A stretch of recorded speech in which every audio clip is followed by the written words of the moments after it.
So in my last few videos, I've been talking about the gifts of the Spirit, and particularly in my last one, I was talking about my struggle with the gift of healing, and why I struggle with that.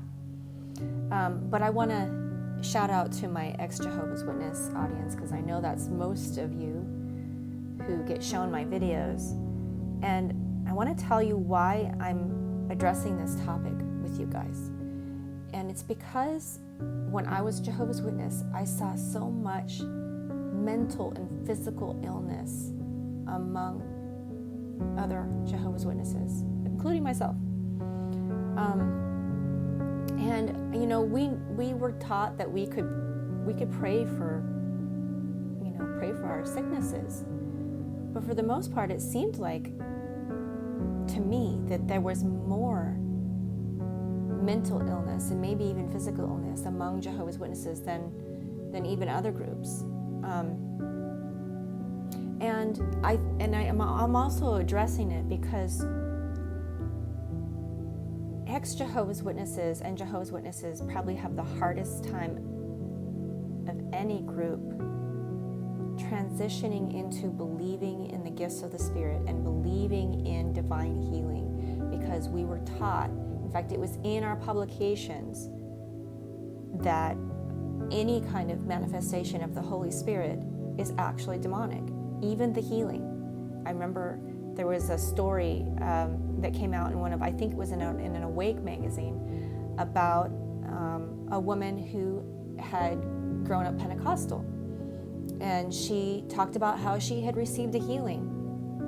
And she'd had gum disease, and she received a healing for that gum disease. And after she became a Jehovah's Witness, they told her that healing was demonic. And so she believed it. And she was just so thankful to be a Jehovah's Witness and not have to go through any more demonic healings, you know? And so that's what we were exposed to. And I've found that, although many people are able to come out of the organization, it's a lot harder to leave behind all of that thinking that was instilled in us. So with that said, I promised to talk about how biblical divine healing works, and what the Lord has shown me as far as how that works. And what I've discovered is that there are three main things that tend to contribute to receiving divine healing: faith, forgiveness, and obedience. But before I get into the reasons why I say that, I want to reassure you that if you are in need of a miracle, if you're sick mentally or physically, this is not meant to blame you for your suffering. There are a lot of reasons for suffering other than lack of faith or obedience or forgiveness. Job suffered because he was faithful. And Jesus even suffered because he was faithful. And also, I do believe that suffering can teach us things that probably nothing else can. But even so, I believe that scripturally and experientially there are certain factors that can contribute to healing. And although God may use suffering for a time to teach us lessons or something, mostly He wants to heal us and strengthen us so that we can heal and strengthen others. Now, the first factor I spoke of was faith. And it is so important. Jesus repeatedly told the people that He healed that the reason they got healed was because of their faith.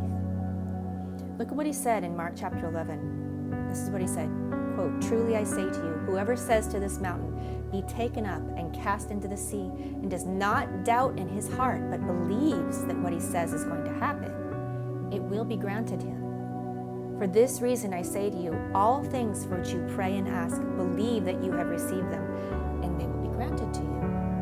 And whenever you stand praying, forgive if you have anything against anyone, so that your Father who is in heaven will also forgive you your transgressions."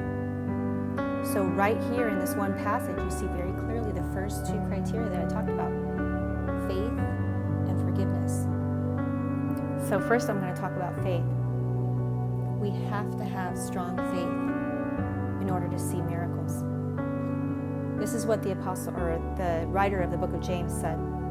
He said, quote, "But he must ask in faith, doubting nothing. For the one who doubts is like the surf of the sea, driven and tossed by the wind. For that man ought not to expect that he will receive anything from the Lord, being a double-minded man, unstable in all his ways." Sounds harsh, but it's true. Belief has positive power. Unbelief has negative power. It's a hard pill to swallow because it can sometimes feel like victim blaming. To say that a person hasn't been healed or that they lost their healing because they lack faith. But it's very clear biblically that faith is an essential ingredient to seeing miracles. In fact, it's so essential that even Jesus couldn't do many miracles in the atmosphere of unbelief that he encountered in his hometown of Nazareth. Look at what it says about that in Mark chapter 6. It says, "And Jesus was saying to them, a prophet is not without honor except in his hometown and among his own relatives and in his own household. And he could do no miracle there, except that he laid his hands on a few sick people and healed them. And he was marveling at their unbelief." So yes, faith plays a huge role in our ability to receive healing. And in my next video, I'm going to talk about forgiveness and why being able to forgive others and to forgive ourselves is so important for being able to receive healing.